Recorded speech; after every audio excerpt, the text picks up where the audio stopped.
Speaker की जानिब से जैसे ही इस चीज का ऐलान किया गया कि वो अब इलेक्शन प्रोसेस का आगाज कर रहे हैं, और वो भी बता रहे थे कि किस तरह से 5 मिनट पहले घंटियां बजाई जाएंगी, जिसके बाद जो है वो दाएं तरफ मरियम नवाज के हामी जो अरकान उनको वोट देना चाहते हैं वो जाएंगे, बाएं जानिब राना आफ्ताब के हैं। इस दौरान सुन्नी इत्तेहाद कौंसिल के जो अरकान हैं वो अपनी नशिस्तों के ऊपर खड़े हो गए और उन्होंने कहा कि हम पॉइंट ऑफ ऑर्डर के ऊपर बोलना चाहते हैं, जिस पे स्पीकर ने कहा कि आज मैं एक लफ्ज भी आइन के मुताबिक मुझे इजाजत नहीं, क्योंकि आप वो रिकॉर्ड ही नहीं होगा, आज कोई बोल नहीं सकता, सिर्फ इलेक्शन होगा, उसके बाद अगली प्रोसीडिंग्स बढ़ाएंगे। इस दौरान पाकिस्तान तहरीक इंसाफ और सुन्नी इत्तेहाद कौंसिल के जो अरकान हैं वो अपनी नशिस्तों के ऊपर खड़े हो गए और उसके बाद उन्होंने कहा कि अगर आप हाउस को ऐसे चलाएंगे तो हम हाउस को नहीं चलने देंगे और हम ऐवान से वॉकआउट करेंगे। इस दौरान मुस्लिम लीग नून की जानिब से उन्हें बिठाने की या मनाने की कोशिश नहीं की गई, जिसके बाद सुन्नी इत्तेहाद कौंसिल के जो अरकान हैं वो वॉकआउट कर गए। इस मौके के ऊपर सुन्नी इत्तेहाद कौंसिल के जो अरकान हैं उन्होंने शदीद नारेबाजी की ऐवान में जाने से पहले, और दूसरी तरफ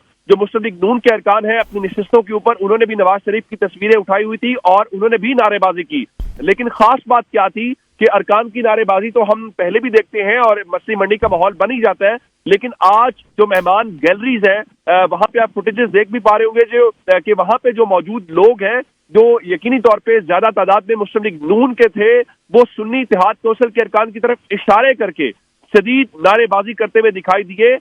और इस दौरान स्पीकर को मुदाखलत भी करनी पड़ी कि अगर आपने ये नारेबाजी ना रोकी तो मैं आपको गैलरी से निकाल दूंगा। तो आप यूं कह सकते हैं कि मुस्लिम लीग नून के अरकान के अलावा जो मुस्लिम लीग नून के मेहमान हैं उन्होंने भी ऐवान में पूरा इस नारेबाजी में हिस्सा डाला है।